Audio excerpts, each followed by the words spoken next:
Hi friends, ಎಲ್ಲರಿಗೂ ನಮಸ್ಕಾರ. ತುಳಸಿ food ವ್ಲಾಗ್ಸ್ಗೆ ಸ್ವಾಗತ. ಇವತ್ತಿನ ವಿಡಿಯೋನಲ್ಲಿ ಗೋಬಿ ಮಟರ್ ಮಸಾಲ ಹೇಗೆ ಮಾಡೋದು ಅಂತ ತೋರಿಸ್ಕೊಡ್ತೀನಿ, ಬನ್ನಿ. ಈಗ ಇದು ಒಂದೆರಡು ನಿಮಿಷ ಉಟ್ಕೊಂಡಿದ್ದೀನಿ ಚೆನ್ನಾಗಿ ತುಪ್ಪದಲ್ಲಿ. ಈಗ ಇದನ್ನು ಒಂದು ಬೌಲ್ಗೆ ತೊಗೊಳ್ತಾ ಇದ್ದೀನಿ.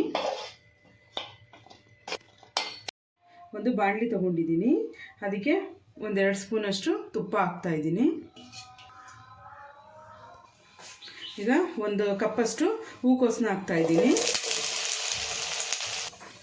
ಇದಕ್ಕೆ ಸ್ವಲ್ಪ ಅರಿಶಿನ, ಜೀರಿಗೆ ಪುಡಿ ಒಂದು 1/4 ಸ್ಪೂನಷ್ಟು, ಚಿಲ್ಲಿ ಪೌಡರು ಒಂದು 1/4 ಸ್ಪೂನಷ್ಟು. ಈಗ ಇದನ್ನು ಸ್ವಲ್ಪ ಫ್ರೈ ಮಾಡ್ಕೋಬೇಕು ತುಪ್ಪದಲ್ಲೇ. ಅದೇ ಬಾಣಲಿಗೆ ಸ್ವಲ್ಪ ಎಣ್ಣೆ ಹಾಕ್ಕೊತಾ ಇದ್ದೀನಿ. ಚಕ್ಕೆ ಒಂದು ಪೀಸು, ಎಲೆ ಸ್ವಲ್ಪ, 2 ಏಲಕ್ಕಿ, ಜೀರಿಗೆ ಒಂದು ಅರ್ಧ ಸ್ಪೂನು, 3 ಈರುಳ್ಳಿ ಹಾಕ್ತಾಯಿದ್ದೀನಿ. ಇದು ಸ್ವಲ್ಪ ಕೆಂಪಗಾಗೋವರೆಗೂ ಚೆನ್ನಾಗಿ ರೋಸ್ಟ್ ಮಾಡ್ಕೋಬೇಕು. ಒಂದು ಬೌಲಲ್ಲಿ ಅರ್ಧ ಕಪ್ಪು ಮೊಸರು ತೊಗೊಂಡಿದ್ದೀನಿ, ಅದಕ್ಕೆ ಅರ್ಧ ಸ್ಪೂನಷ್ಟು ಚಿಲ್ಲಿ ಪೌಡ್ರ್ ಹಾಕ್ತಾಯಿದ್ದೀನಿ, 1/4 ಸ್ಪೂನಷ್ಟು ಜೀರಿಗೆ ಪುಡಿ, ಸ್ವಲ್ಪ ಅರಿಶಿನ, 1/4 ಸ್ಪೂನು ಗರಂ ಮಸಾಲ, ಧನಿಯಾ ಪುಡಿ 1 ಸ್ಪೂನ್ ಹಾಕ್ತಾಯಿದ್ದೀನಿ. ಇದಿಷ್ಟನ್ನು ಮಿಕ್ಸ್ ಮಾಡಿ ಇಟ್ಕೋಬೇಕು. ಈರುಳ್ಳಿ ಕೆಂಪಗಾದ್ಮೇಲೆ ಶುಂಠಿ ಪೇಸ್ಟು, ಬೆಳ್ಳುಳ್ಳಿ ಪೇಸ್ಟು, ಹಸಿಮೆಣಸಿನ್ಕಾಯಿ ಪೇಸ್ಟ್ನ ಹಾಕ್ತಾಯಿದ್ದೀನಿ.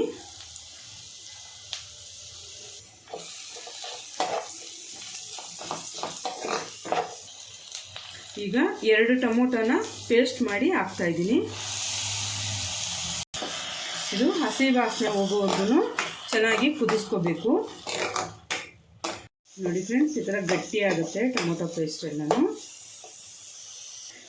ಈಗ ಮೊಸರಲ್ಲಿ ಕಲಿಸ್ಕೊಂಡಿದ್ವಲ್ಲ ಅದನ್ನು ಹಾಕ್ತಾಯಿದ್ದೀನಿ.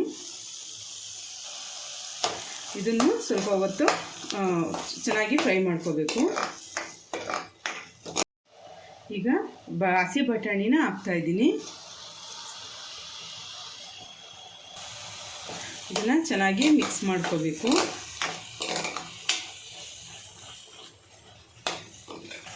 ಮಿಕ್ಸ್ ಮಾಡಿದ್ಮೇಲೆ ಒಂದು ಸ್ವಲ್ಪ ನೀರು ಹಾಕ್ಕೋಬೇಕು. ಅದು ಹಸಿ ಬಟಾಣಿ ಅಲ್ವಾ, ಬೇಗ ಬೇಯುತ್ತೆ, ಸ್ವಲ್ಪನೇ ನೀರು ಹಾಕ್ಕೊಳ್ಳಿ.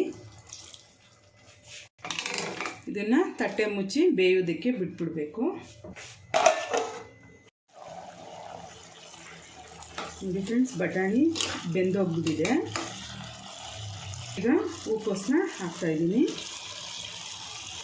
ಕಾಶ್ಮೀರಿ ರೆಡ್ ಚಿಲ್ಲಿ ಪೌಡರ್ನ ಹಾಕ್ತಾಯಿದ್ದೀನಿ, ಕೊತ್ತಂಬರಿ ಸೊಪ್ಪು ಸ್ವಲ್ಪ, ಕಸೂರಿ ಮೇಥಿ ಒಂದು ಅರ್ಧ ಸ್ಪೂನು,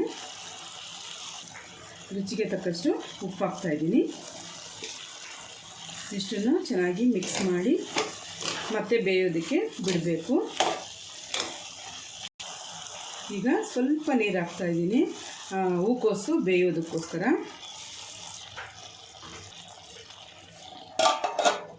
ನೋಡಿ ಫ್ರೆಂಡ್ಸ್, ಹೂಕೋಸೆಲ್ಲ ಚೆನ್ನಾಗಿ ಬೆಂದಿದೆ.